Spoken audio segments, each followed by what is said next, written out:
What is the most compelling evidence that you've ever encountered that there might be a God? Mm, this is a long question. Well, I hope you'll find it someday too. At least in my religion, in Judaism, God is the creator and he's the organizer. He creates light and darkness. He creates day and night. He creates heaven and earth. He creates beasts and earth and fishes and so forth. And then he creates man. And we can't really emulate God. Even if you don't believe in God, you can imagine what a God would be like, right? You can conceptualize, imagine, King Charles, times a trillion or whatever, like the all-powerful force. But at the same time, we're told God is a father, our Father who art in heaven, right? And he's a Lord. He's like a politician. He's a king. He's their father in this Judeo-Christian concept. It's hard to kind of reconcile what that means because we don't really have analogies to it. But the one analogy we do get is the one thing that we can create, which is a human. Now, I think for that reason, men and women have a stake in what it means to feel a connection to God. Women much more so. It's almost impossible for a man to comprehend what it's like to have the ability to be a vessel for life's creation. I think that's part of the evidence for it. I also think that there's some clues, but again, it's not proof. You cannot prove God exists. You cannot prove God doesn't exist.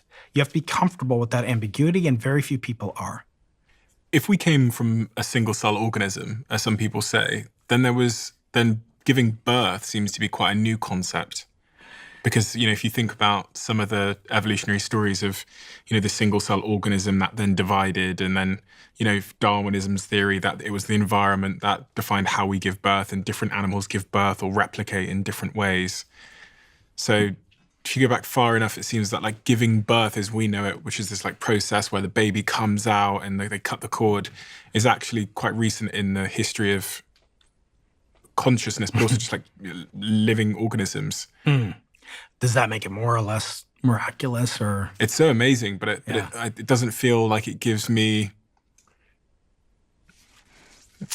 I don't know, there's something in my mind that thinks if a single cell organism, I don't know, a gazillion years ago, split because of some mutation, which caused more single cell organisms to split, I mean, I guess it's still creation, isn't it?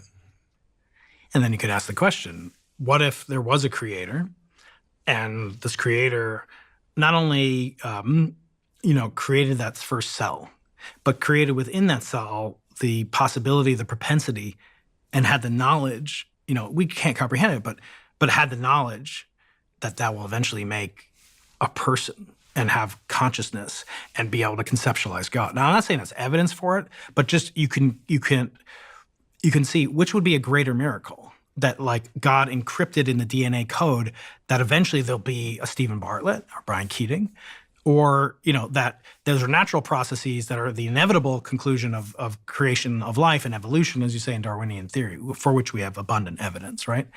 I don't know which is more miraculous, and that's why miracles. Humans are pretty new, aren't they? So oh yeah, mammals like how old is the conscious human? The conscious, the first like Homo sapiens that are of our species, probably 200,000 years old, maybe. So it's only been for 200,000 years that we've been able to think about the possibility of God, which is almost in a weird way. You could say God has only existed for 200,000 years. Right. Yeah, that's a good way of putting it. And in fact, many people, and I like to say this, to you, like, what's your favorite day of the year, like on the calendar? I was going to say my birthday, yeah. Okay. I always ask people that. I say, like, what's your favorite day? And usually I'll get Christmas, my anniversary, my birthday, my first kid's birthday, whatever. But those are all origins. We're fascinated by origins because you weren't, like, you can't witness, like, the whole process of your birth. You have to rely on your mother and your father, and maybe there's some pictures and a nurse. But now go back to the beginning of the universe. Well, maybe there was only one entity. Maybe it was only God. And why did God make the universe? And then, of course, there's many, many questions. The most kind of stringent, or perhaps most challenging question is, why does evil exist? Why would a good God create suffering, childhood leukemia? Like, it doesn't make any sense. So the standard answer for that question is that to not have randomness, to not have chaos, to not have variability in life would necessitate a predetermined existence. And a lot of people believe that. I've talked to Sam Harris on my podcast. He's been on here. And he believes strict determinism. Every single thing, what's happening to us right now, the words that are coming out of my mouth, your ear twitching or whatever it's doing, that's all determined. There's no control. There's free will is a complete and utter illusion. And because of that, then there doesn't have to be an explanation of why there's, leukemia in children or whatever. And yes, that is an unanswered question. And I think, but I don't think it's a sufficient question not to do stuff. People would ask, why does a child get leukemia? But they won't ask, why do humans experience the highest pleasures, the highest sensations, both physically, viscerally, but also emotionally and spiritually? That we, unique among all the creations on earth, have this ability to appreciate our finite existence, to have love, to have, whatever these connections are.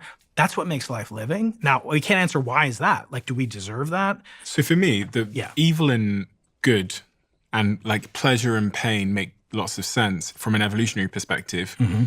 It makes a lot of sense as to why you would feel this overwhelming sense of like love and protection when you gave birth, when your son or your daughter arrives in the world, because that feeling is passed down from your ancestors, and your ancestors had that feeling, so they survived and their offspring survived, and that feeling gets stronger as it's passed down because those that have it are more likely to pass on their DNA. So the DNA of that feeling keeps passing through the generation. So I get that, and then with evil, I can also understand that pretty well, because if we think of evil maybe as a feeling or as something that happens or a disease, I can understand that theoretically. Evil's human, is human related. There's no evil cancer. Cancer's not evil. And even that I can understand because I can understand the brain is so fragile, and I can understand all these human instincts and chemicals and jealousy and even love comes with it. But if a woman dies, it's probably her husband statistically. So like I understand, that's evil, isn't it? But but it's love as well. So I understand the complexities of all of that. What I can't understand is what active role God is playing in any of this stuff. And I was religious until I was 18, and then I think I fell down a rabbit hole listening to like Richard Dawkins and some of the others and Sam Harris, and it left me in a position where I would probably define myself as being agnostic, but there's still this big question mark which hangs above my life, which is like, where did human life come from? And is it possible that it just didn't come from anywhere? Is it possible that there was a big bang, at the very start of all of this? It caused lots of reactions. One such reaction was fusing some chemicals, which fused in the right order over millions and millions of years, and it started to move in a way that like plants can't move, and that then led rise to this sort of evolutionary process. And now here I am, and my brain was just bigger 200,000 years ago than the other monkeys. So now that I've developed this thing called conscious, where I can think about things, and here I am trying to figure it all out now that I have this bigger brain thanks to Darwinian evolution. Is that the game? And when people hear me say that, they probably think, the natural reaction to that is because it threatens your sense of like purpose and belonging, and it threatens justice. Your natural reaction to that is, no, I hope it's not. And so let me think of ways that can't possibly be true. But I'm not tempted by that. I'm tempted by figuring out what's true, irrespective of how warm and fuzzy it is. And I still don't know. If you love the Diary of a CEO brand and you watch this channel, please do me a huge favor. Become part of the 15% of the viewers on this channel that have hit the subscribe button. It helps us tremendously, and the bigger the channel gets, the bigger the guests.